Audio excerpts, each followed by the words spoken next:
Delusions of Granular podcast with your hosts Ron and JP. Hey JP, how you doing today? Doing well, Ron. Looking forward to today's big topic. Yeah, today's topic we're going to discuss the prequels.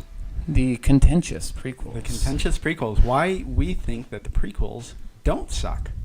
So folks, we're probably going to, we're hoping that we get some feedback on this show. So we've been a little bit remiss in the first couple episodes. We haven't given out our email address. And we've actually allowed no feedback in the past couple episodes. Well, there's feedback on Facebook. So let's give out all our information right now so people can find us and start discussing with us.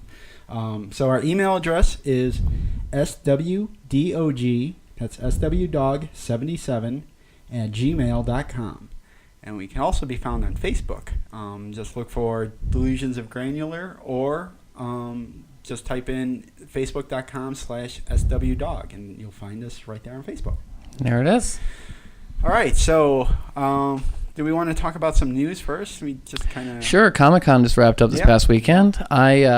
So you guys me at a disadvantage here because this weekend I was helping my parents do a garage sale. So I missed out on quite a bit of news except for what I caught right before this podcast. Right. So. Well, there wasn't a lot of Star Wars news. There was definitely no Episode 7 news. That was definitely, they kept that quiet. There's a lot of conversation going around right now that Hollywood is sort of rejecting San Diego Comic-Con as the big news place. Yeah, It seems like there's been less and less... not less and less Hollywood. I mean, that convention's been totally co-opted, but it's less and less big announcements coming from there. Yeah, I mean, I guess the only thing they really announced was the comic book movies. So the Avengers had a huge presence, as well as DC. We got to see Wonder Woman.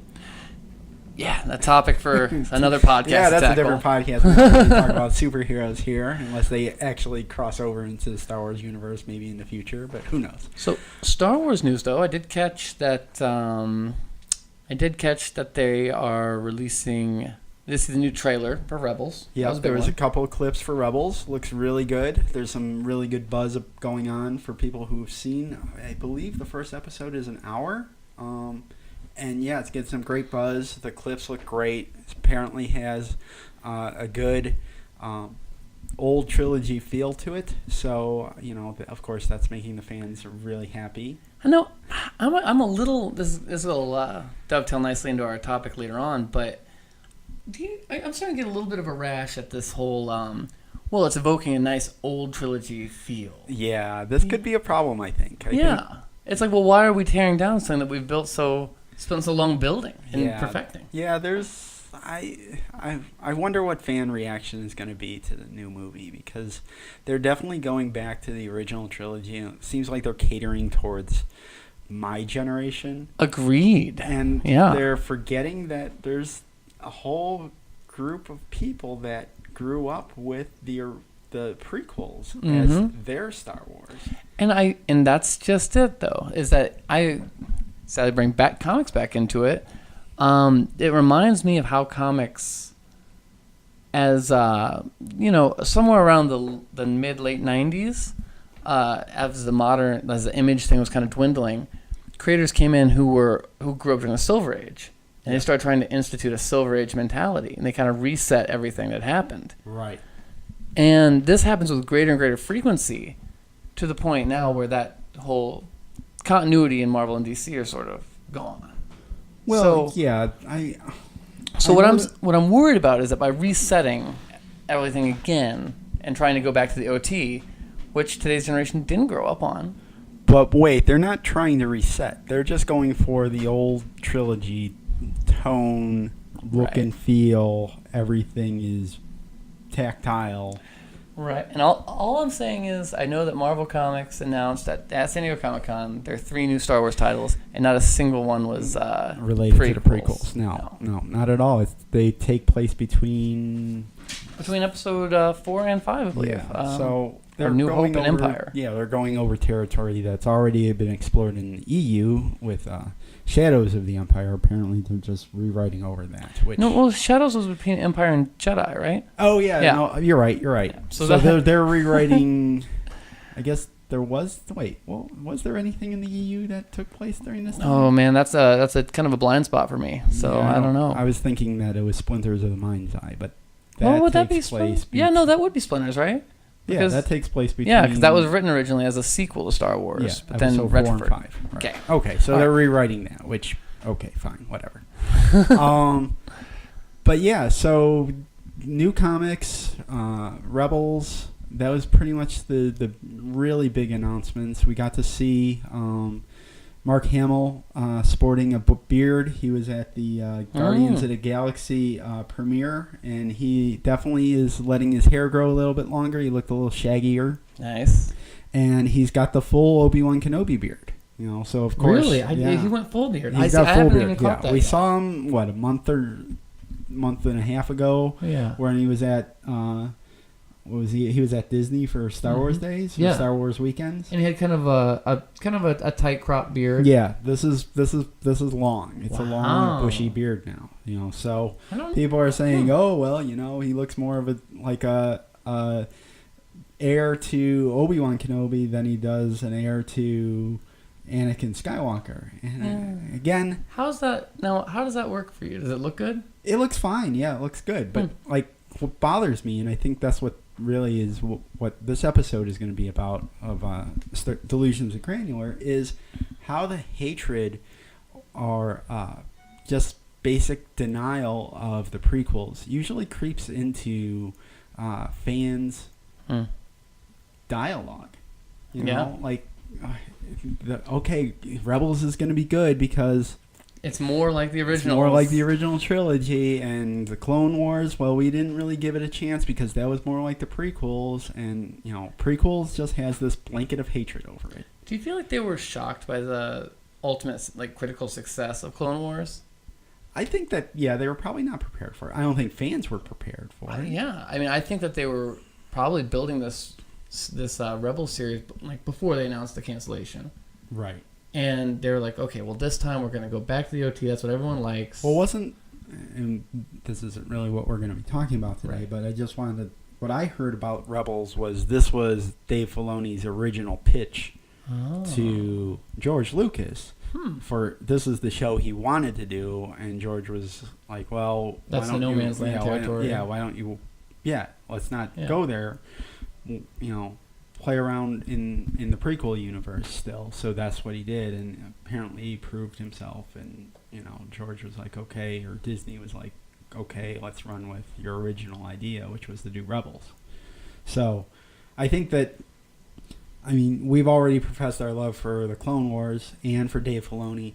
So I think that, you know, moving forward, I think that Rebels is going to be great. I think Agreed. that there's going to be a lot of love in this show because this is something that Filoni wanted to do originally, or apparently wanted to do originally.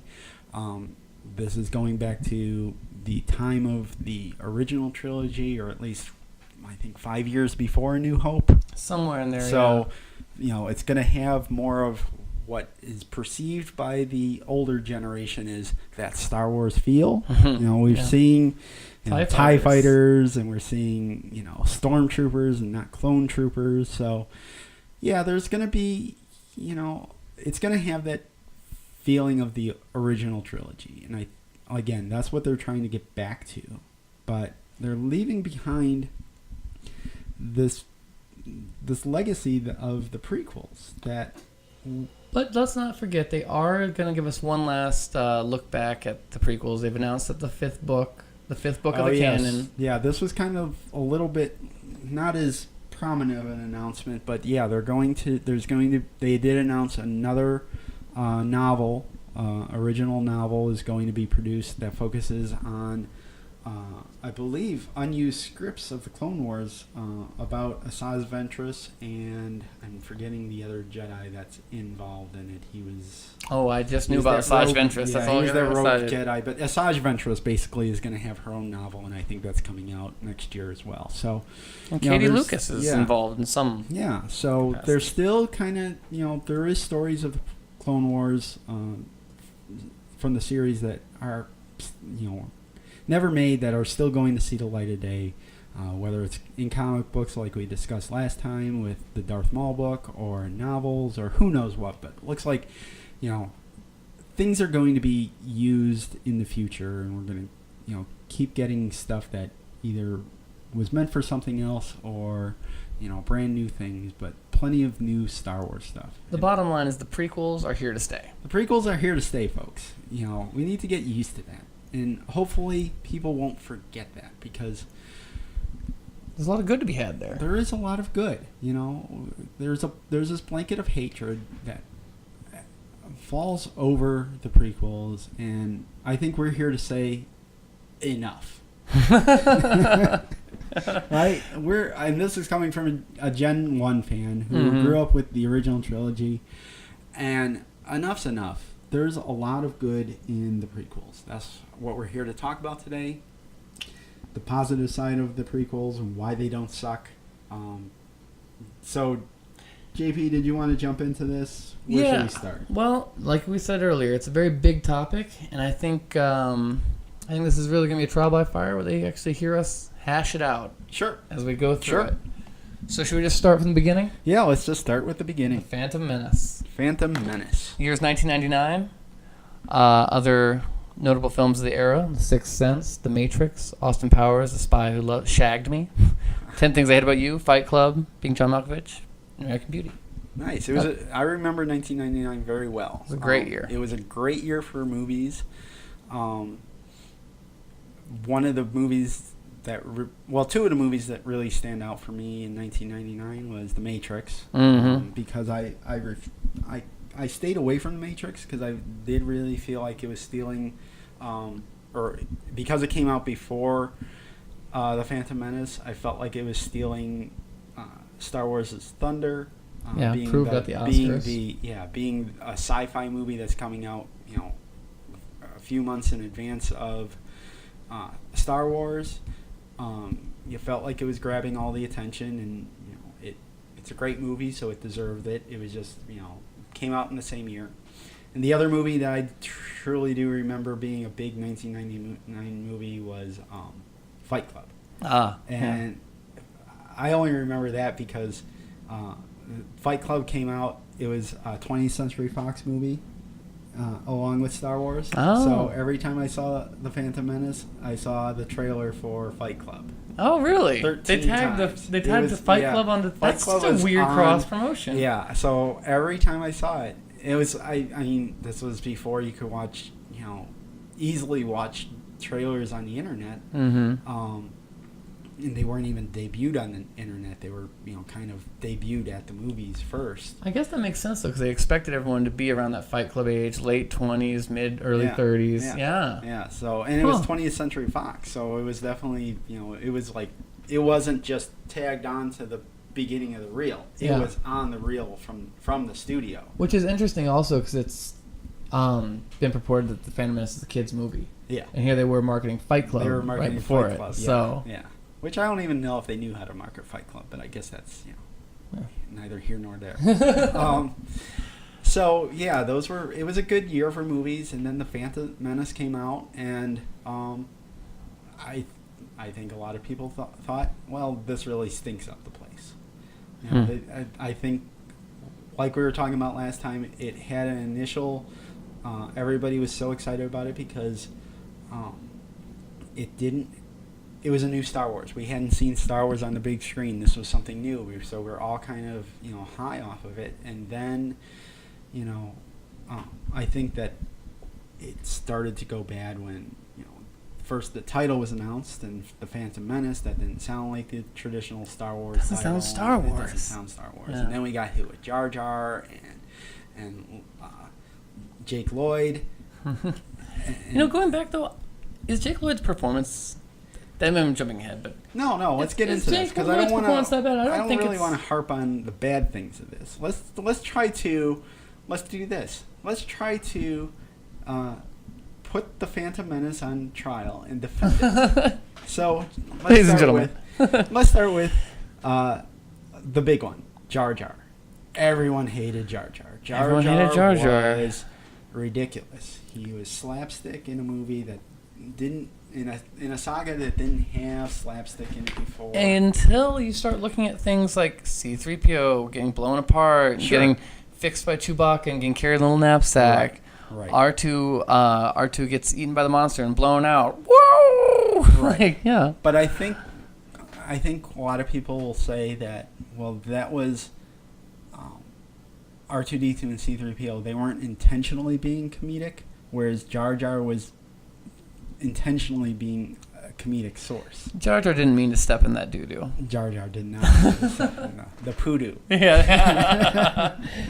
So, yeah, but, I mean, the funny thing about Jar Jar is, so many people hate him, but so many people love him, and it was the kids. The kids, like we've seen in such things as the documentary, The People versus George Lucas. Right. That, the parents who grew up with the original trilogy are wanting their kids to, kind of pressuring their kids into, oh, you should like Star Wars. You should like Star Wars, Empire Strikes Back, Return of the Jedi. Those are the good movies. Those are the ones to watch. And the kids are like, literally, the parents are holding DVDs in front of them with the covers, and they're like, well, which one's your favorite? And the kid picks up the one with Jar Jar on the cover. Like there was something there that, as an adult, we didn't get.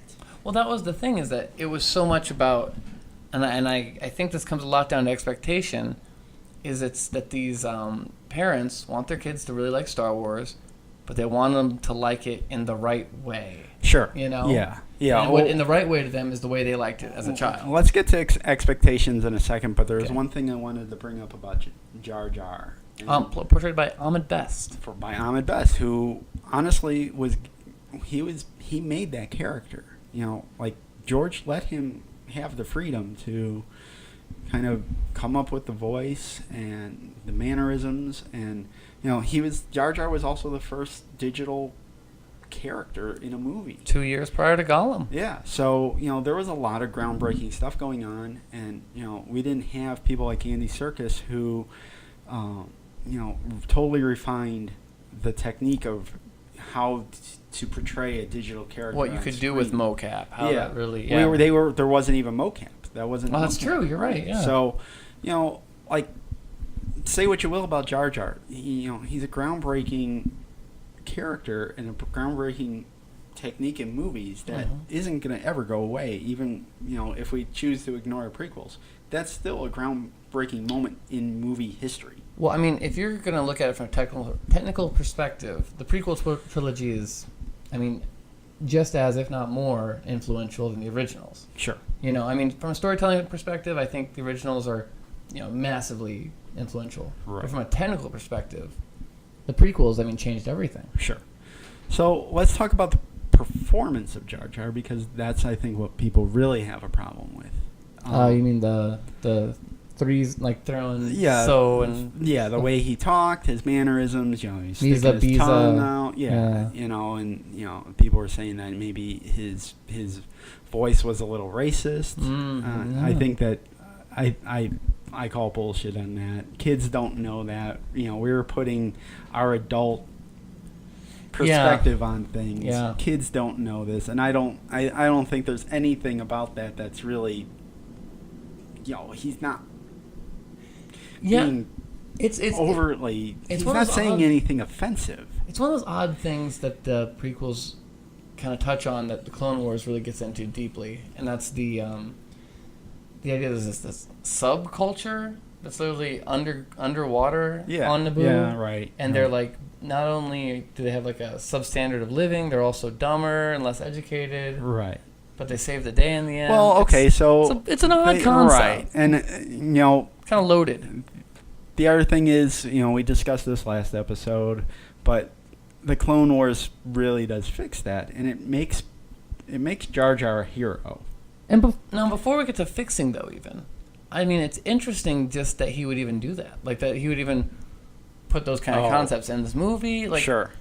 Because to me, when I look at the prequels, it's always like, who would think to do this? For like, I'm coming back after, 20-something years? Right. And I'm going back to my original thing. It's the first movie I've made in over 20-something years. Sure. And we fill it with a lot about not trusting the establishment. Right. And it's actually a very core message to...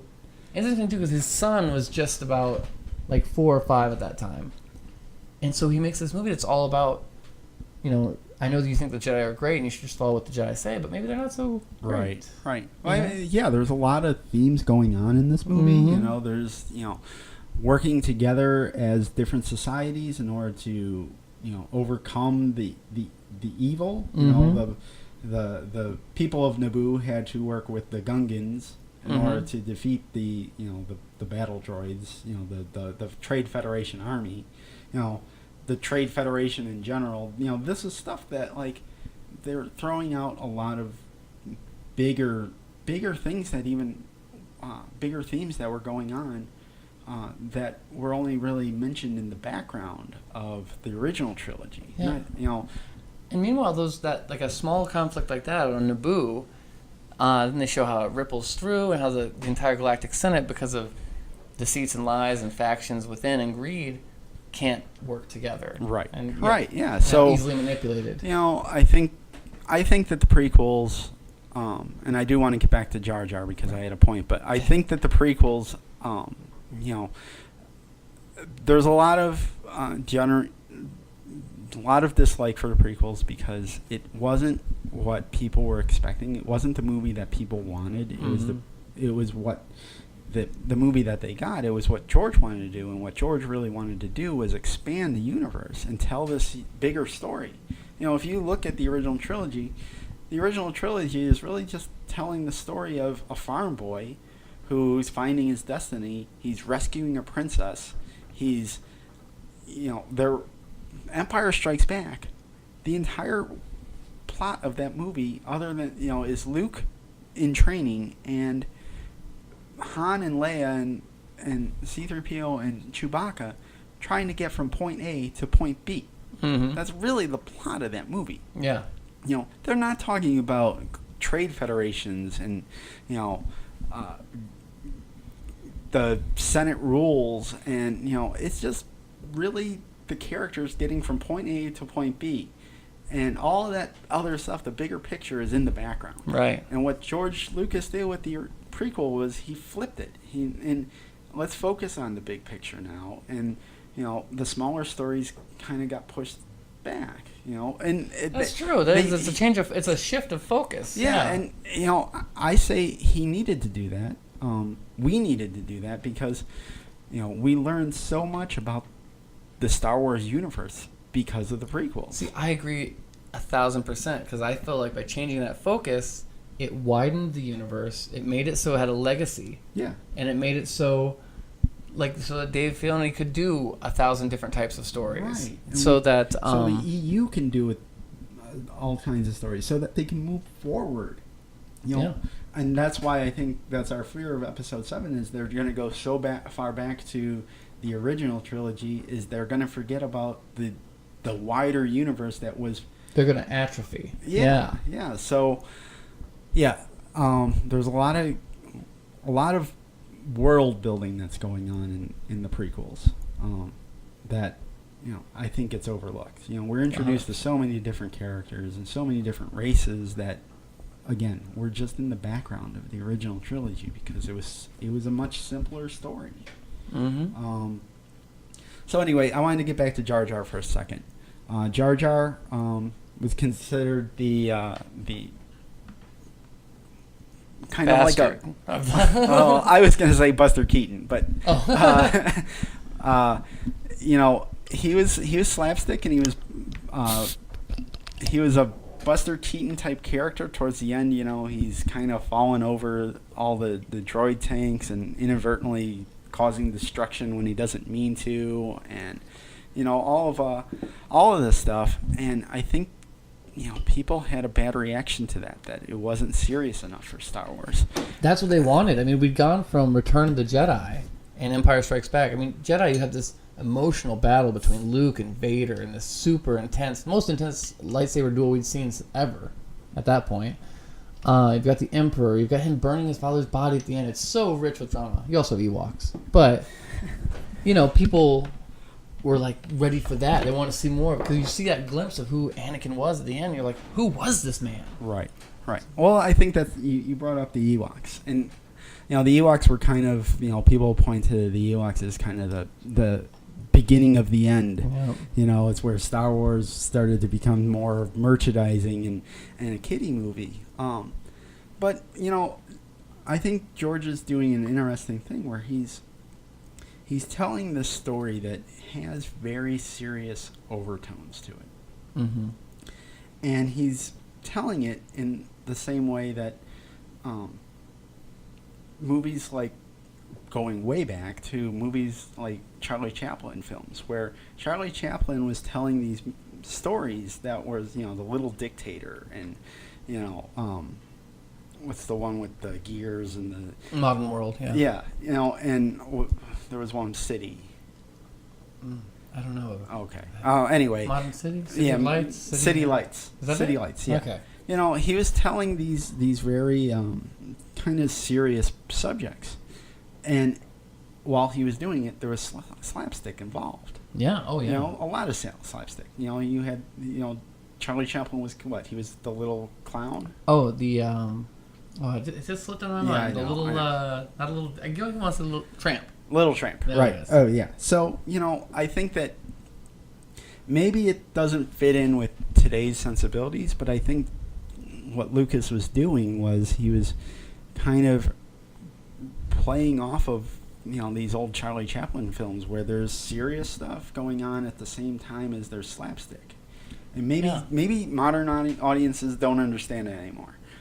What I thought was pretty enlightening is when I was watching the documentary, The People versus George Lucas, there was a lot of hatred for the prequels by Americans. You know, they would interview Americans on the street and, you know, talk to a bunch of, you know, fans and then they would cut to somebody in France or somebody in China. You're going exactly where I was hoping you were going to go with that. And they got it. They Yep. didn't have a problem with this. So, you know, maybe the movies just aren't playing well for American audiences. Well, try this on for size. The big critique of modern action movies, such as the new Planet of the Apes movie, Transformers 4, is that because the global, what do you call that, the world revenue, like the amount of money they make international, Oh, yeah, right. international dollars, are worth so much, these Hollywood big tentpole pictures now, that they're playing more broad. Yes. They're playing more physical comedy. They're playing more action, less dialogue, Right. and that sort of stuff. But is it because the international market wants simpler ideas, or that they can handle the simpler ideas Well, my thing is like, mixed in with a what's a more simple bigger theme? Yeah, like that's what I'm saying is like, what makes physical comedy or action more simple? You know, I mean, it's you're watching a choreographed visual experience. You know, I mean, Right. I think it's narrow-minded to call that simpler. Right. You know. Right.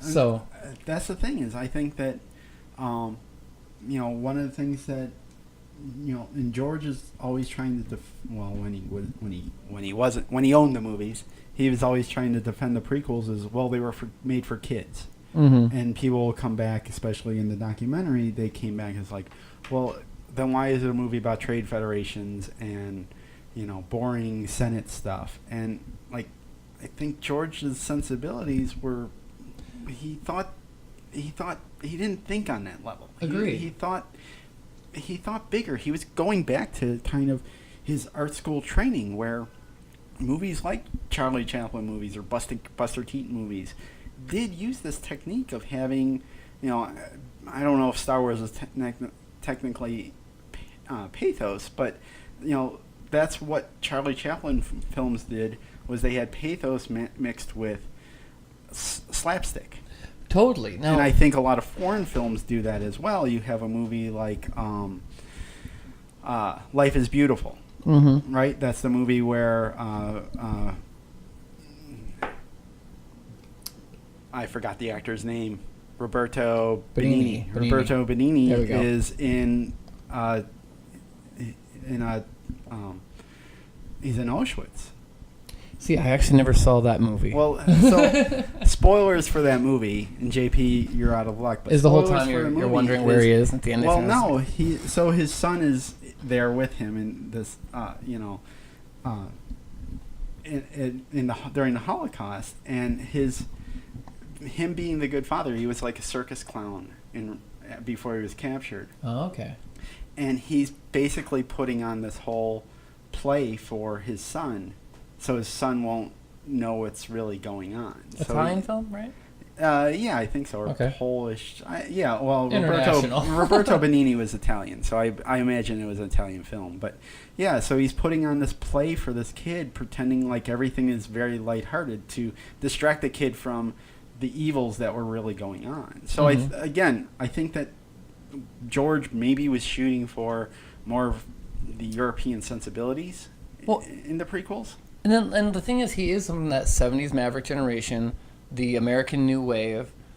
He's one of the original American auteurs. Right. And those guys now, see, here's what's interesting. It's like the original trilogy is so based in Kurosawa, right? Correct. Like he's super into Kurosawa, very into that whole scene. And then, like, you made a really interesting point. The idea that there's more of a Charlie Chaplin vibe and stuff going on, kind of that sort of world cinema, because that was actually like the stuff that was being really promoted while he was in art school. Like that, and 10 years prior was a lot of critical analysis of that kind of work. Right. And like, there's a big resurgence and respect for that sort of work. So I don't think it's like the way he thinks. I don't think it's outside the realm for him to actually. Here's a good example. Indiana Jones. Is he credited as writer or like writer and producer? Yeah, I feel like he kind of jots things down and someone else beats them out in the script. Yeah. But so he wrote. Spielberg always calls him the writer. Yeah. So he wrote the first three, or came up with the concept for the first three, and the fourth comes, and his concept was, well, it's the 50s now. Those other ones took place in the 40s, so they're all about fighting Nazis. Right. This one takes place in the 50s, so it's about fighting, aliens, because the 50s were all about alien movies. So I feel like he thinks in that way. So I think it's interesting, the idea that he would think of like, okay, my original trilogy was all about Kurosawa. Yeah. And now this time I'm going to start paying homage to the things that I came up with. And I don't even think that he even thinks about that. It's so ingrained in him that it just is, this is what he's doing, and he might not even have been able to explain it. It's just like, this is he's... I can't remember if we mentioned it or not before, but like a writer from the Clone Wars had said that that's the only way you can talk to him. It's like, you can't tell him, you can't be like, this is a story where two people have meeting, they do this, and this happens. You got to be like, this is kind of like The Big Sleep. Right. You got to describe it in terms of like the old noir movies and things. Well, we're gonna try to do an episode later on. George Lucas, genius or idiot savant. So, all right. So, Jar Jar Binks. Jar Jar Binks. I think we've covered off on Jar Jar. All right. So, going forward, you got a little list here just to kind of jazz it up a little bit. Okay. Actually, do we want to touch on other problems that people have? Maybe the acting, or I don't really want to focus on problems so much. We're being positive. Right. I think it'll come up. Okay. But Jar Jar was definitely a big issue that I think needed to be covered. Oh, for sure. Like, let's put that up front. So we legitimize Jar Jar, yes. Charlie Chaplin analog, or Buster Keaton analog. Right. Now, do you want? Okay, it's so hard because this is the exact problem. We're hitting on it right now. Is that the best way to define the prequels is by these negative criticisms. Sure. So, what do you think, Ron? So, do we want to talk about the negative criticisms, or? Yeah, okay, you got me. Let's go back to the criticisms. Well, okay, wait. Let's not go with negative. We're trying to stay away from negative because, I'll say this: growing up with the original 3 and now having all 6, which ones will I go back to? Right now, if I wanted to watch one of them, which one would I watch? Well, immediately I'll probably put in Empire. All right, that's going to be my number 1. Number 2, probably the original Star Wars. Number 3, without question, Revenge of the Sith. Ah. I think that, I I don't look at it as these are better anymore. Like there's You've accepted that Hayden I've Christensen accepted- is under the helmet. yeah, I've accepted that. I accepted the good things with the bad. I accept that the dialogue isn't the greatest. In Attack of the Clones, I think is the worst. Culprit of this. Well, I think you said it best, is that it's not so much that the dialogue's bad, so much as that everyone forgets how to deliver a line. Everyone does kind of forget how to deliver a line. The best line delivered in that movie was made by Watto when he sees he does own it. he recognizes Anakin all grown up, and he's like, Annie. Little Annie. Like it was the best line read he of does the do entire... it. He does do like a really nuanced. Yeah, you kind of felt something about in that character. It is weird. That is like such an emotional thing. Right. So, okay, so we're moving into Attack of the Clones, which I think, and I would say it's even on my list of, because there has to be least favorite of all 6. That's my least favorite. Okay. I think everyone... That's the highest budgeted one. Okay. I think that also is the one that people probably hate the most. It's also the only one that did not open number 1. It opened Really? number 3 in America and number 4 internationally. Interesting. Because of the fallout from Phantom Menace, Phantom probably? Menace fallout, no doubt. Interesting. No. Because when did the fallout exactly happen? Because I just looked it up before this show, and the DVD sales for the Phantom Menace were huge. Oh, yeah. So, yeah. And maybe this is the whole, we'll still all buy something because it has Star Wars on it. But I'm not quite ready to not believe it. Yeah. And also, not to mention that how many people were hardwired to be like, oh, God, what do I buy Ron for Christmas? And it's like, oh, it's Star Wars. Buy that for him. Well, that's, we can't blame the movies on that. That's our problems. No. Our consumerism run wild. Right. We can't blame George for, oh my God, we have to buy everything Star Wars. No. That's in us. And, I mean, bigger topic, but I mean, also that's a big, like we was talking about before, that's a big part of what Star Wars is the merchandising. Oh, absolutely. Because how much stuff do you know about that original trilogy that's not mentioned at all in the films? Right. You know? Yeah. So, anyhow. Yeah. Anyway, so, okay, so here's what I wanted to talk about. Since we're moving into Attack of the Clones, the romance between Padme and Anakin. Now, I heard a rumor today that a big part of the reason why Hayden Christensen was Anakin was that he looked good next to Natalie Portman. That Natalie Portman was the lock. Okay. And that he was... All right. Yeah. Well, okay, so I think there's... And I could be wrong about this, but I think there were rumors about Natalie Portman not really being the easiest to work with on the set. I've inferred that from just watching the film. You can kind of tell. There's not a lot of chemistry between the two. There was also... There is, though, weirdly, there kind of is in the Phantom Menace. I think that she's got a very kind of couple tender scenes with a young Jake Lloyd. It's very sweet. Okay, so, I mean, we're dealing with child actors. Natalie Portman, she was still in high school when Phantom Menace came out. Yeah, way post the professional, though. Yeah, but, Jake Lloyd never acted, or he was in Jingle All the Way, so he was in maybe 1 or 2 movies prior to this, and he's never acted since. I don't think he was...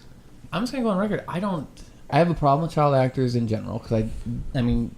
9 out of 10 are going to be horrible. Right. But Jake Lloyd, I didn't think did a bad job in Phantom Menace. And what I read doing a little bit of research for the show is like what they did was like when Anakin first meets Padme in Watto's junk shop.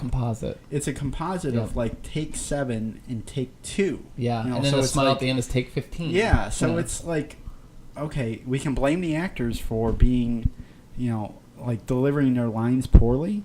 And we can blame the director for not getting the performance out of that, but we all know George isn't great with actors. But also it comes down to editing. Maybe the editing could have been a little bit tighter so that those awkward pauses that especially happen during the romantic scenes in Attack of the Clones kind of make it a little bit more awkward. But I'll say this. Are we ever supposed to not think that the romance between Anakin and Padme is not awkward. Interesting. Are we? Is it supposed to be something It's that's supposed just perfect? It's supposed to be kind of like he grows up to be a horrible person. And kills younglings. Yeah, he Christ. kills younglings. What worse can you do is kill a youngling? But like, are we supposed to believe this romance? Like, she's blinded. You know, she's not really developed as a person at all because she was a child queen, sheltered from the world. Yeah. And he's, a Jedi who is thrust into the Jedi training, even though nobody wanted him to be there except for Qui-Gon, who dies. And this was a big sticking point for me until just this past month, actually. I've been reading all this EU stuff and thinking about Star Wars a lot more, and I was like, I just don't get why the Jedi take the kid from the parents. I don't get it. You know? Right. And so, but then just recently I was like, wait, maybe that's not meant to be a good thing. Right. Well, let's get into the Jedi in a bit. Okay, but sorry. Let's talk about the central romance between Padme and Anakin. These are two damaged characters. Very. Yeah. Right. Totally. They're damaged characters. So why are we supposed to enjoy of the Star Wars universe? Yeah. Why are we supposed to enjoy their romance? Why? Okay, so maybe the scenes could have been edited a little bit tighter. It's two sad people in a horrible conflict. It's still they're all together. They're kind of screwed up people. Oh. And that makes sense that moving forward that they would end up the way they ended up. She's dead. Died of broken heart. Let's call it a heart murmur. Let's call it a heart murmur. She died in pregnancy. Yeah. And him just becomes the evilest person in the universe. I read today that he was that he passes 6 of the 9 criteria to have borderline personality disorder. Right. And you only need to pass 4 or something to qualify. So why are we supposed to like their romance? Maybe it would have been a little bit more heartbreaking if their romance was perfect, but would have been believable that he would have fallen. Like, George is trying to set up a character that's flawed. Yeah. So who's going to go down the darkest path. Yeah, there's in Attack of the Clones, we're essentially watching. I guess they're teenagers, or she's in her early 20s and he's a teenager. He's a teen, still. And I think she's upper teen. Let's call her upper teen. There's awkwardness in their romance. Yeah, it's awkward. Well, and think of who does she have around her age to even hang out with? All she has is those handmaidens, right? Who blow up. Right. At the end of the movie. Yeah. So one does. I read this and I think we were going there, but this will bring it back around. Uh-huh. Is the person that we should really blame is Yoda and Mace for actually thinking that let's send Anakin, who's basically a horny kid, to protect this young beautiful girl, and say, well, you took a vow as a Jedi, you can't do anything. Your thoughts betray you, Anakin? Why would Mace and Yoda think that would be a good idea? There's a lot of questions about Mace in particular for me. Well, I think the Jedi in particular. So yes. Yeah, you're right. You wanted to talk about the Jedi. Let's start with what I think in my notes about this. I think it would have been a completely different outcome if Qui-Gon hadn't died. Qui-Gon was the one who believed in Anakin. Yeah. And Qui-Gon also had a different view of the Force. He thought it was more of a living force. And he was a little bit more of a rogue Jedi, I think. Sort of a hippie rogue Jedi. Yeah, he was like hip. He was smoking something and seeing midi-chlorians. No one else saw midi-chlorians, but he did. That's one. My theory is that was Qui-Gon's whole thing, and everyone else is like, oh yeah, Qui-Gon and your crazy thing with midi-chlorians, It's like, yeah, Qui-Gon, maybe it's midi-chlorians, or maybe it's something else, man. Think about it. It's just some pot residue. Yeah. I like the idea that there's kind of an implied storyline. I think the EU expands a little bit that Count Dooku trained Qui-Gon. Yep. And that's said in the movies, right? I believe it is. I think it is too. Yes. And then and like his death is one of the things that causes Count Dooku to snap and leave the Jedi Order. Because remember, he's at a like when he leaves, they say, "Oh, murder! Count Dooku's a Jedi. He couldn't possibly do that." Right. Like that's like it's unheard of. Right. And I think that goes back to what we were saying before. If we got the movie we got, not the movie we the fans wanted. Mm-hmm. Like I think, before the prequels came out, we had this idea that, we're gonna see Jedi kicking ass and, being at the top of their game and, all this stuff. And what we got was, well, there's been peace for a millennium. Yoda says that. Yeah. The Jedi don't know what the hell they're doing. Well, it's like any time with that type of nostalgia. I think that's one of the most interesting things, actually, is that it's like any type of nostalgia. Like, people talk about it's like, oh, that was the greatest, man. You should have been there, 1965, man. It's like, you go back there and it's like, well, this is horrible.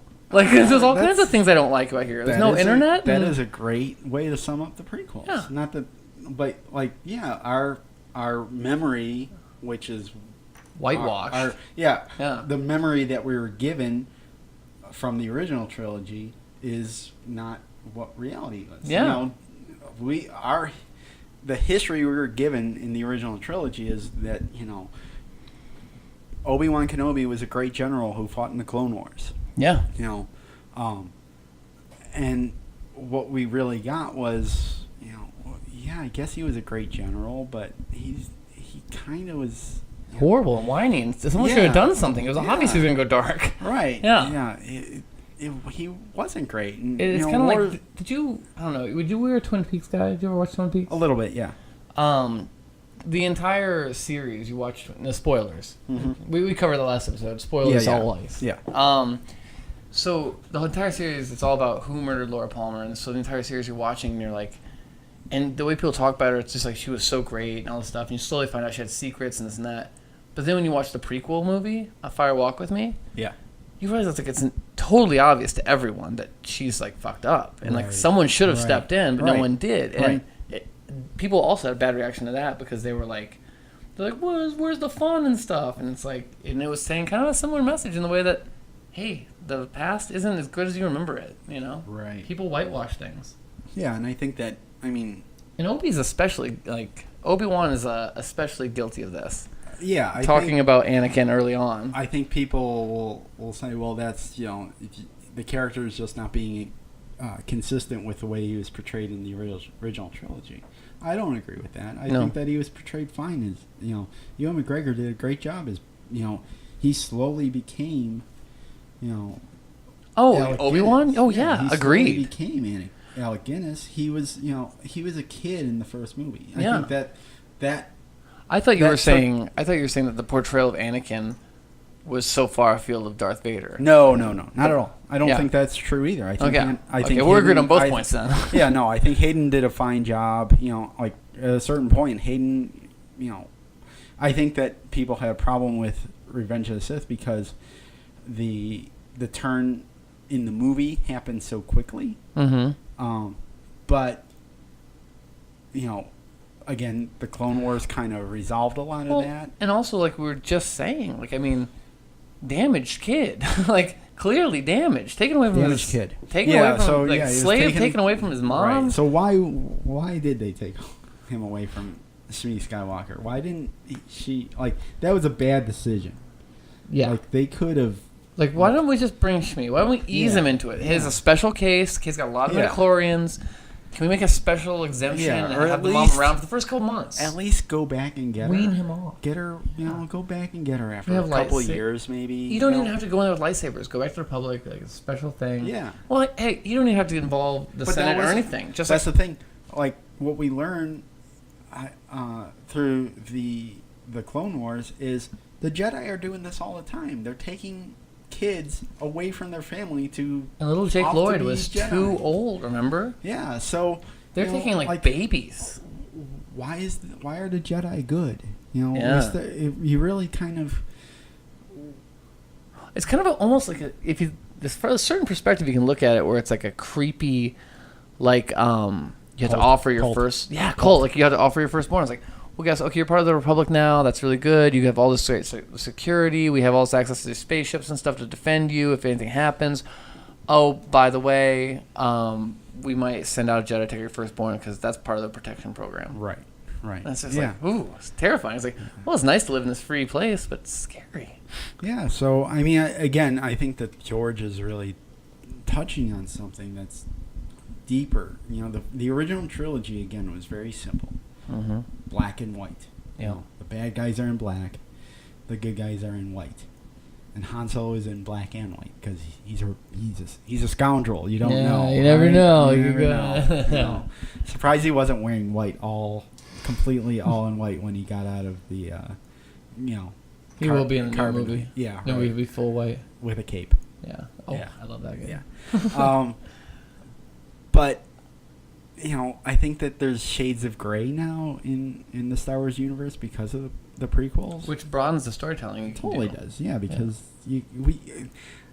I'll be afraid if J.J. Abrams makes a movie where the good guys are clearly good guys and the bad guys are clearly bad guys and there's no shades of gray, because that is not...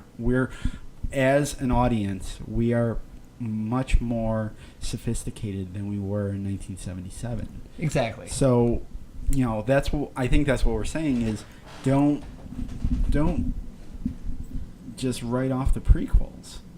You know, moving forward, we can't just write off the prequels. We can't just have, you know, go back to the old trilogy. Well, the issue for me, with the original trilogy and wanting everything to be like it is, yes, Star Wars is a borderline perfect movie, and it follows this, what is it called? The Power of Myth. Yes. Who's the guy? The Power of Myth guy. The Power of Myth. We all know him. I know. Yeah. Joseph Campbell. Yes. So the thing is with that, you can only do so many movies that actually perfectly follow the hero narrative. Right. You know, until it gets boring. Right. Like, you can't keep doing that. No, you can't. And, like, the other thing is, Empire is a direct reaction to that. It's like, okay, so then we flip it on its end. Yeah. You know, it's like, well, yeah. it's a dark ending. It's a sad ending. It doesn't work out. Right. And then Jedi is kind of, you know, fumbling, mixing new. But the prequels are that's when they start introducing real true shades of gray, where it's like, well, guess what? What we thought was good, maybe it wasn't good. Right. Right.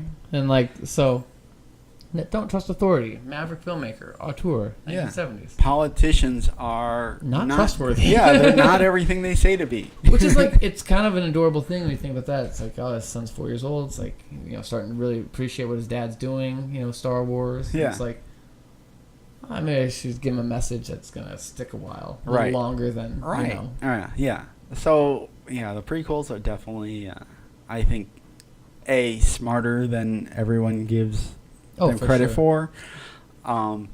B, I think the problems, you know, like, I think a lot of people have hang-ups on them that they need to get over with. It's not fair. Mm-hmm. You know, I think because of people have so many hang-ups on, you know, Jar Jar and the bad acting and too much CGI, I think that they're really missing, like, being able to discuss the nuances of the story. That's true. You don't really ever hear that, do you? No. Like, no. Everyone just writes them off. Like, oh yeah, that's bad. Well, I was ready to come in here and just talk about, like, details and trivia bits and things I liked and didn't like, but we kind of ended up getting really quickly to a root of it. And yeah. It's true. I never hear a conversation that really talks about... Nobody discusses, like, what were... Because of the prequels and the Clone Wars, like, what was the war really about? And I think that if you've only watched the prequels, it's ambiguous because you're only seeing part of the story. And that's the nature of movies. Movies are trying to tell... That's so hard a broader for me, picture, because I can't tell when I went back and rewatched the prequels. I couldn't tell if it was actually obscure, because like I at this point I know the story so well that I was like yeah, I'm following this completely. Like I get it. Easy to follow. It's droids versus clones on its most basic level. Yeah, and it's droids versus clones, and it's a pointless war. It's Empires versus Rebels, but this time we're on the side of what will become the Empire. Well, okay, wait. I'm glad you brought up Rebels and Empire because, okay, so the original trilogy. Yeah. Again, black and white.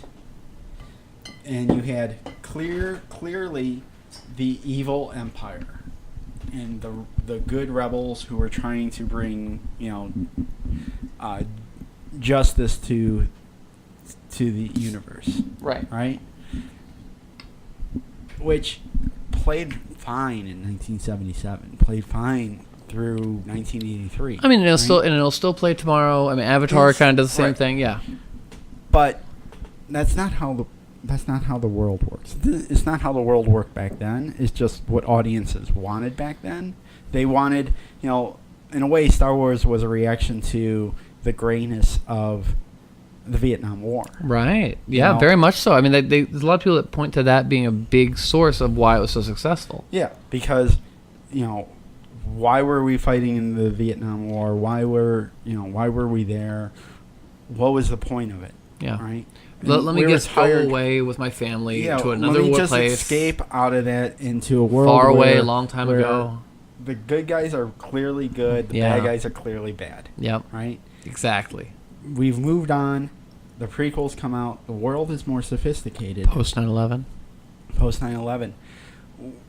That wouldn't play out anymore. Like, it would be laughable if, like, the bad guy was just always bad for no good reason. Oh yeah, it's like this cliche. It's like, right. Here we are, Cowboys versus Aliens. Or instead, whatever. what does George give us?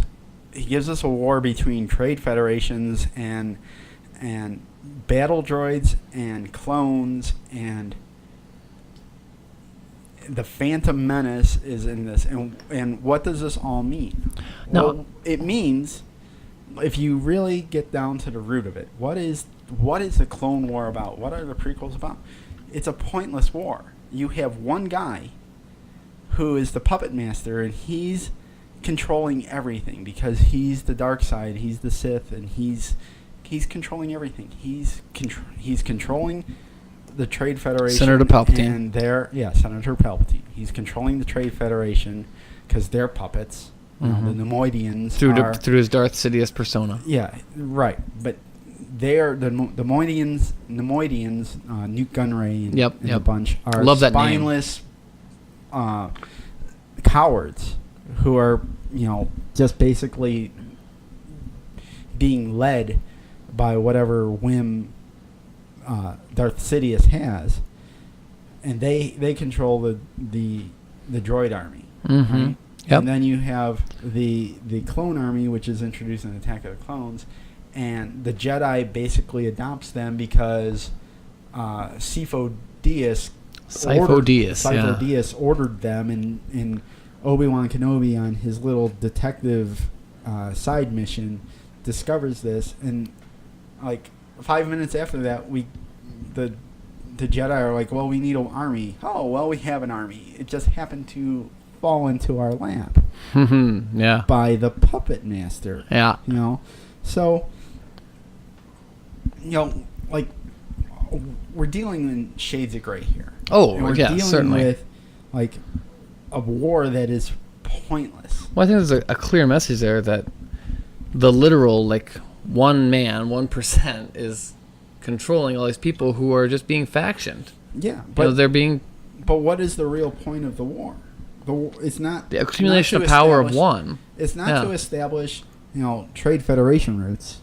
It's not to, that can be negotiated in the Senate. You don't have to bring armies involved in that. What is the real purpose of that? Well, the purpose is you have this evil man in office, and he wants to eliminate the Jedi, so he's going to systematically discredit them and defeat them. By bringing the Jedi, who are peacekeepers, making them generals in a war that they don't know how to fight. Yep. And don't know why they're fighting. Yes. And like turning public perception against them. Yeah. To the point where people are afraid of them and stuff. Right. So, you're dealing with a very sophisticated plot that maybe is a little bit too sophisticated for audiences when it came out. But, maybe George was ahead of his time when he was telling the prequels, and we just haven't caught up to, as a general public, and I'm not trying to, demean anybody listening. Or use hyperbole even. Yeah, but I think that, we'll catch up to the fact that he was telling a story that was ahead of his time. Well, I would argue that you can look at today's cinema and see that. I mean, from the technical standpoint, 100%. And from like the storytelling perspective, you're talking about, we're a more global cinema now. We are using more slapstick. We are using more, big long action scenes like Revenge of the Sith brought us. And I mean, I think for sure it's ahead of its time. Sure. And also I think it was from the get-go planning forward. It wasn't necessary. It's a weird thing because it had to hook all of the 25 to 35. Yeah. When it came out. Yeah. And that's why they put Fight Club ahead of it and all that stuff. Yeah. But what they were really trying to do was hook the kids that they brought and grab some of the intellectual ideas. Now, I have a big question, though, since we're getting into this whole thing of what was this really all about? Phantom Menace comes out 1999. Attack of the Clones comes out 2001, 2002? 2002. 3 years later, so 2002. So pre 9/11, post 9/11. Yep. I feel that the episode 2 and 3 are much more post 9/11 movies than episode 1. Sure. So, do you think the storyline was always planned the way it went out? Yeah, or do you I think it was influenced? No, well, there might be some influence, but I don't know if it was. It's interesting, though, because the Trade Federation stuff level. is right there in the first one. So, but it does seem like, I don't know, it's interesting. I'm interested by that idea. I think because it just seems like the theme synced up so well with the time of like not to trust. Well, again, we'll do this episode later. George Lucas, genius or idiot? Right. Okay, we'll cover that then. I think some of the stuff, I don't know if he knew necessarily that he was touching on topics that were, relevant or not. Well, it's funny. We watched that. And I don't even know if people would get it yet. I don't know if people get the whole, connection or parallel to what was going on in the real world. Because again, people can't get past the CGI and Jar Jar, and I wish people would just get past it all, so that there could be more topics or discussions like what we're having. Yeah. Because, it's a deep well. Yeah, we're not saying that we know it all, or even that we know what we're talking about. But what we're doing is getting past the problems that everyone has with the prequels, and actually discussing what they were really about, and not let's stop having debates about why Jar Jar was in the movie and why he wasn't in the movie, or let's stop that and just have discussions about what story was George really trying to tell. Oh, well, I think a way to sum that up is just, it's not a matter of is it good or bad. I think it's a lasting work of art that's going to keep going. And I think it's fun to pick apart and look at the things that work best and work less good. But ultimately, just know that it's on the same playing field as the OT. It's all part of one big thing. Yeah, absolutely. So I think we've reached the hour mark here. Any last words on the prequels before we wrap things up? I have many last words on the prequels, but I think we'll keep going through that as the episodes go again, through. Folks, this is a free-form discussion. We're not really. I guess we did touch on a little bit of news, but we're not really about formatting here. We'll pick a topic every episode and hit on it, but that doesn't mean we're not going to go back and touch on certain things. And a little peek back behind the curtain. This is the past few topics have been pretty gigantic topics, and I think we're going to start having to get more granular. Yeah, absolutely. As the podcast goes, I think that. The first 3 episodes we definitely wanted to get out of the way. There's more stuff that we want to get to. I think the first 3 episodes define what we're trying to do with this podcast. Oh, yeah. We wanted to get it out there, number one, that we loved Clone Wars, that we believe in the prequels. We believe in the prequels. Yeah, we'll get more militant about that as we go through. So, yeah, again, any discussions we have, please like us on Facebook. Also, email us. The email address is swdog77@gmail.com. That's swdog number 77@gmail.com. And give us a review on on iTunes as well. And Facebook. Hell, and Facebook. Why don't you review us everywhere? Yeah. So, JP, what are we going to talk about next week? I don't know. Maybe Sifo DS. Sifo DS. Well, yeah, maybe. Yeah, it was a lot of little ideas. bit of the EU. I'm chomping at the bit to the EU, but that's where the story really begins, because that's where the journey is going on right now for me. Yeah. There's so much to cover. There's so many people who've read so much more, and I don't know. I'm kind of excited to get in that. Talk what we've covered. All right, that's it. That's all for today. We'll talk to you next time. Until then, may the force be with you.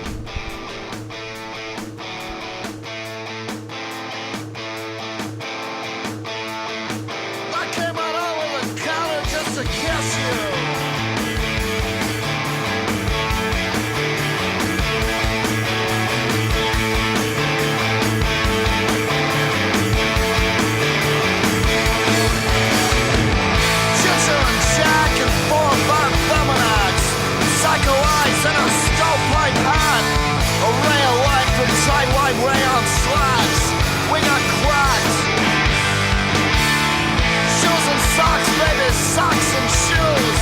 We spent the night last night in Newport News. That shit, she looked just like Elizabeth Shue. We got bruised. She said my name's Steve Perry, baby. People call me Circuit City. I'm so well connected. My UPC is dialed into the system. She said my name's Neil Schoen, but people call me Nina Simone. Some people call me Andre Simone, 'cause I survived the 80s one time already. And I don't recall it all that fondly.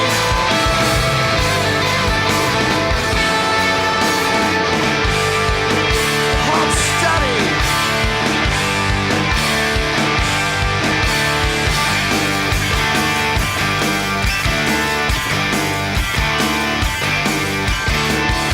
It's a blockbuster summer. Moving pictures got us through to September. They made a movie about me and you. And they made it half nude and half true. There was a blood-sucking summer. I spent half the time trying to get paid for my savior. Swishing through the city center, I did a couple favors for these guys who look like Tuscan Raiders.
So, pop quiz.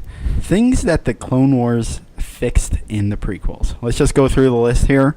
I have a list. JP, yay or nay, by watching the Clone Wars, did this fix issues you had with the prequels? Yes. Okay. So, first question. Did the Clone Wars fix problems with the Phantom Menace? The plot?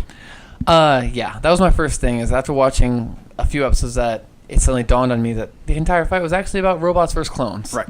And those were the two sides. All right. Jar Jar Binks. Yes. Yes. The episode with him and Threezo, C3P, C3PO. Yeah. C3PO.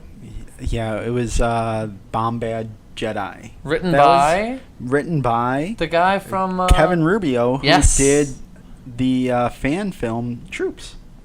Yeah. Also did the comic book Tag and Bink. Tag and Bink yeah. are the Rosencrantz and Guildenstern. of the Star Wars universe. Part of the Shadowy Men or Shadowy Planet behind the scenes Illuminati group of people who connected to George Lucas. Yeah, who I also have direct person-to-person contact. I just read Tag and Bink.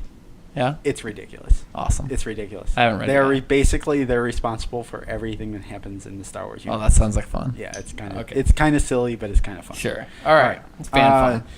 Did the Clone Wars fix Anakin Skywalker? 100,000%. Yes. Oh my He's God. Now He's the actually greatest hero ever he's lived. a hero. I love it. He's a hero. Oh. Did it fix Get this? chills. Did it fix the stilted acting? No. Well, I mean, nothing can really fix that. I'm looking forward to the special editions. Yeah, honestly, maybe Topher Grace. He has the. I don't believe in the Topher Grace solution. I don't think he's I don't believe fixed in- the editing, but I think I don't believe in- somebody could go in there and just cut a few seconds off. I don't think it's cutting off. I think it's adding in. I don't believe in selling out. I believe in buying in. I think you got to do more special edition things, more new effects, more new things. That might fix it. I believe in George Lucas' method. I don't think anyone named Topher can fix No. Star Wars. And I also don't believe in these cut up machete orders and what No. have you. So anyhow, let's go forward. Anyway, did it fix the Gungans? Yes. Definitely got more into Gungans. I mean, I'm on board with Gungans, but mostly because of the Darth Plagueis book, which, Okay. as an Well, that's addendum not to really this, the- is a big deal. That's next time. Next when time, the, for EU. sure. Did it fix the Jedi? Well, it helped clarify. It clarifies. It clarified that Jedi. it was Yeah. meant to be gray. Did Yeah. it fix the Sith? Yeah. I think it fixed the Sith a little bit. I mean, it made the rule of two defines thing things work out. best. I mean, the Which rule. I didn't think they were ever going to cover off on in the Clone Wars, and they did. Honestly, I didn't really even catch that the rule 2 was a thing until later. Oh, well, then it fixed it. So yeah, it All right. certainly fixed it. Did the Clone Wars fix what the Phantom Menace is? Well, I Now, guess will that comes say down to what is the Phantom that Menace, I will Ron? say that the entire trilogy could be named the Phantom Menace because Agreed. it's the entire time Palpatine is ruling behind the scenes. Yeah. And, maybe it was obvious to some people in the audience that, oh, yeah, Palpatine is Sidious, but certain people, like, there's a wide Well, I was 13 part when I of the watched audience that didn't know No. that he was the same guy. I knew he was the same guy, and I got that, but I didn't feel like that was enough to warrant a title that he was the Phantom Menace. And I felt that it was like, I was like, when I remember walking away from it, I was still wondering for years, what was the Phantom Menace? What was, like, was it that was my, Shades of Grey. Yeah. We don't know. Yeah. I always thought it was Palpatine. Now I feel like it is Palpatine ultimately, but it's the entire construct. It's the entire social construct of the Jedi versus the Sith. It's the idea that, like, anyone can rule if they can keep everyone broken apart. I like that. Okay. I like that. Did it fix the overall tone of did the Phantom Menace? Yes. The Phantom Menace didn't really have an overall tone problem, really. I mean, it was a kid. Yeah, It didn't really get into tone problems. Yeah, I mean, I guess Jar Jar, but Jar Jar was fixed. So interesting anecdote. Just gonna slide this in. Did you know there's only one shot actually that has no special effects enhancements? oh yeah, I did look. Did you see what that was? It was the when the gas Where comes the out of the dioxin vents, gas comes out of it. dioxin I gas. thought that was pretty funny. Yeah. Anyhow, midichlorians. Midichlorians. Well, here we go. What do you think? Did they? I don't know if they really did. They touch off on the midichlorians. Well, they touched off the on it, Clone but it was Wars? just, to me, I felt like it was fixed in the way that it was just accepted as fact. It wasn't pussyfooted around with. It was just like, yep, midichlorians are here. He's got high ones, he's got low ones. This is how it is.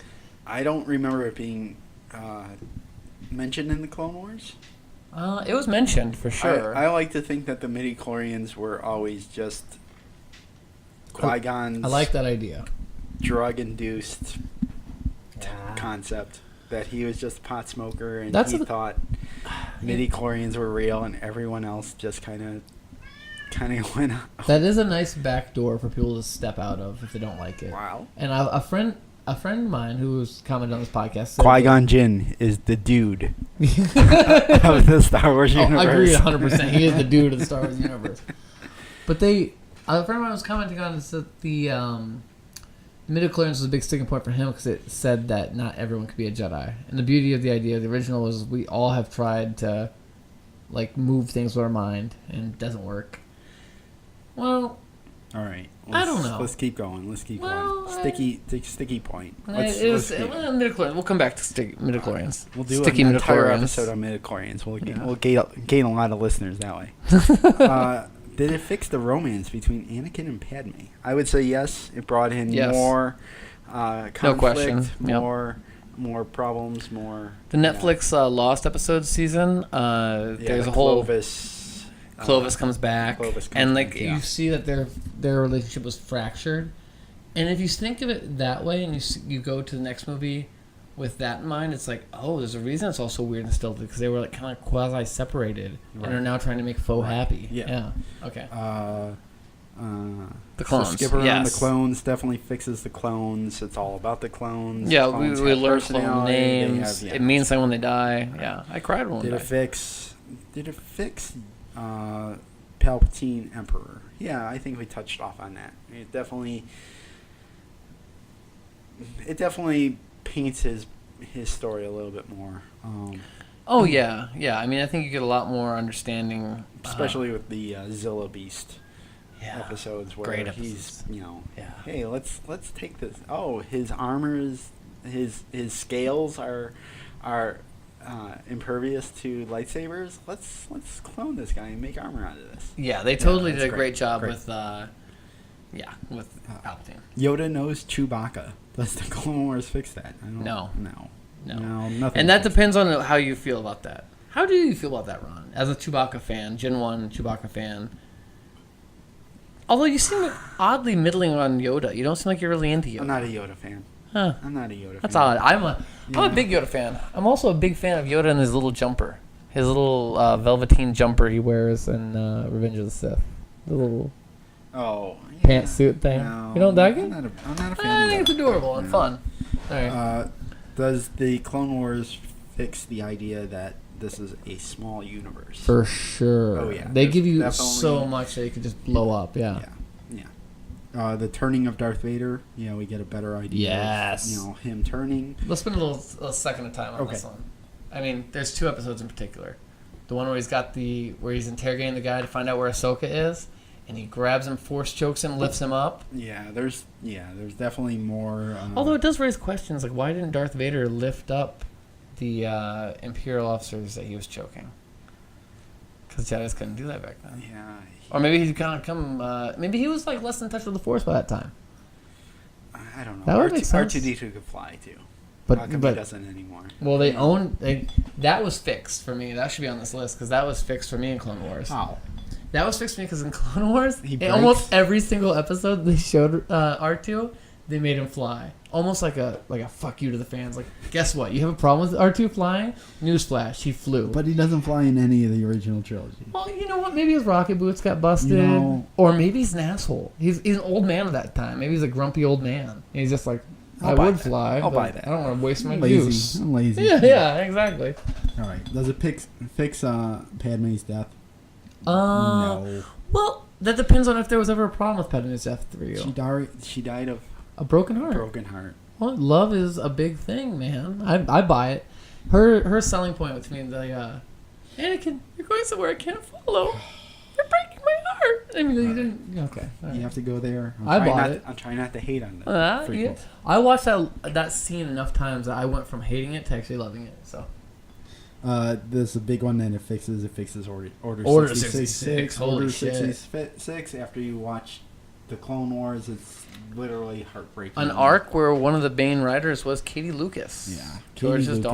daughter. Yeah, we need to. The We'll first have to adopted discuss Katie Lucas in a future episode. 'Cause, Yeah, you know, certainly. She's young enough that 26 right now, as yeah, of 2014. that she could be a powerful, no pun intended, force in the Star Wars universe in 10 disturbance. years or so. You know, and she's definitely interested in Star Wars, and she's a Lucas. And she apparently gets it. If she's actually writing these episodes that they credit her for writing, I mean, she Yeah. writes some heavy hitters. Yeah, yeah. Anyhow, All right, so did overall, well wait no. Oh, okay. Did it? Here's. This isn't really did the Clone Wars fix it or not, but this is just a kind of where do we stick this, and we both have an issue with this one. okay. Did the prequels ruin Ewan McGregor's career? Oh, Ewan McGregor, who used to be he was the it guy. he was the it guy who would always, you know, every movie he was in, it was a must watch. Yeah, to there me. was- I mean, he was the indie guy. he was the indie guy. Yeah. You know, his Crossover movies indie guy. were edgy. Oh, He would, yeah. you know, had more attitude. often than not, full frontal nudity. I mean, Ewan McGregor's penis has starred in more movies than he has. I mean, more, yeah, he's been in more movies. than Train his Spotting. I mean, Train Spotting. I mean, now when did Big Fish come out? Did that come out between episode 1? It must have. Between episode 1 and 2? lightsaber. Yeah, I have 2 and no 3. idea. I don't But he don't wasn't know. really a star at all in that one, was he?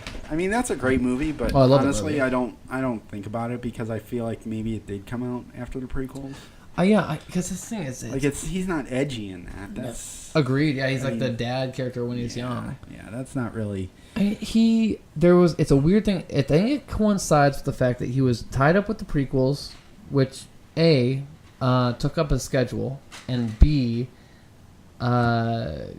put some darkness on him, put some hate. It did put some hate on him. And then the rise of who's that actor who plays Xavier in the new X-Men movies? Oh yeah. The Scottish Oh kid. man, I knew you were gonna ask that, and I completely blanked on his name. I'll pull his name in my. Oh, you know what? Yeah, I pull don't it actually up. need to. I can actually just look it up. Yeah, he is the new Ewan McGregor. He just looks so much like him and acts so much like him that it's like, well, we got a younger, better you. James McAvoy. James McAvoy. So, like, I feel like Ewan. James McAvoy He really got prominence with what? Last King of Scotland? 2006? 1 year after Revenge of the Sith? So it was like, well, Hollywood just Fits slotted in, one yeah, out, just slotted one in. Oh, poor Ewan. The only Ewan movie I can think that of note since that one was Don't say the impossible. I was gonna say The Beginners. Oh, okay. Or Beginners with Oh yeah. Gay Dad I didn't see movie. that, but Yeah. I feel like he probably had the lame part in that. Yeah, I mean, he wasn't a gay dad, so Yeah. I mean, who cares? Right. So Back in the day, he would have been. he would have been the gay dad, exactly. It was He naked. lost his edge. Who showed? Who went full frontal? So anyhow, all right, Ron. All so right. we're about to wrap up I here, think but that's let's it. cover up real quick Yeah. the Upcoming Marvel comic books. Oh yeah. Marvel is publishing Star Wars again for the first time since 1977. Yes. 76 actually, I think. Well. Oh yeah. Okay. Right. Because it was Dark Horse. Yeah, Dark Horse had it took in the over, and 90s. they had the long run. Yep. Yeah. They started with Dark So now Empire. it's back to Marvel. So it's back to Marvel. 3 series has launched at once. All major name creators. Which ones are you gonna buy? All 3, of course. I can't. I was so pissed off this morning because I hadn't read the news yet. And I think you sent it to me. And I looked at it and I was just like, God damn it. Now I got to decide if I'm going to buy these or not. And I just looked at it long enough. I was like, fuck it. I'll just buy it all. Because The creators are intriguing. the creators are intriguing. Jason Aaron is going to be doing the Star Wars overall one, which is kind of supposed to be the big throwback, feel-good Star Wars one. Yeah. But he also supposed to be galaxy roaming, and he says he'll be mixing in Clone Wars characters. I hope so. So he claims he will. So I'm on board for that because I really want to see a Clone Wars character show up and interact with a OT character. That'd be great. We need more of that. Yeah. Jar Jar Jar. Then the next one is Princess Leia, Star Wars Yeah. Leia. Not interested. Well, here's the problem: is that Mark Waid writes it and Terry Dodson draws it, so it's Good creators. good creators, and it's only a miniseries. So you know what? I'll go for it. Although Terry Dodson definitely sexes up Leia. She just never looked like that. Yeah, I'll She give. give her a, you know you what? give her a nose too that she never had. But, I'll give Mark Waid credit. I like him. yeah, agreed. So I'll buy that. It's a miniseries. Why not? Yeah. And then Star Wars Darth Vader, and I will the concept here being that he just suffered the biggest military defeat of any general. Death Star, the Empire's hope, was just destroyed, and now he has to rebuild his cred. I will give it credit because it's a Darth Vader story. I am not a big Kieran Gillen fan. I can't think of anything. I know I've read a lot of his stuff. No, I didn't read it. Didn't read it. It's you know what? It's about the. He was a big indie guy back in the day. I feel like. I'm not a big fan of his. I've never really gotten into his stories, but I'll give him. John Cassidy's the artist. Oh, is he the artist? I think so. Oh, or is he on the main Star Wars? John Cassidy's involved in one of these. He's one of these, but he's not Leia. So, anyhow, I think he's on the Star Wars one because I saw a drawing of Han Solo by him, and goddamn, Han Solo's a hard likeness to nail. Yeah, but well, I'm anxious to watch any. I'm anxious to look at any fiction that's going to show me Darth Vader thinking about things in a post-prequel world. Because I really want to know, now that we know it was Anakin, who Anakin was, underneath that helmet, I want to know how he thought as he was part machine. Well, we'll touch off on that when we get into the EU and Shadows of the Empire. Exactly. One last note. Yeah. I love the ending shot. I didn't really notice that until today, that the ending shot of Vader when he's like laying and he's getting fitted out for his Vader armor. Oh yeah, the big he's inside the big. Oh right, and it's the Imperial logo. Yeah. Maybe it's a little on the nose. Branding. It's all about branding. I'm into it. It's all about branding with the Emperor. All right. All right. That is all for tonight. Good night, folks.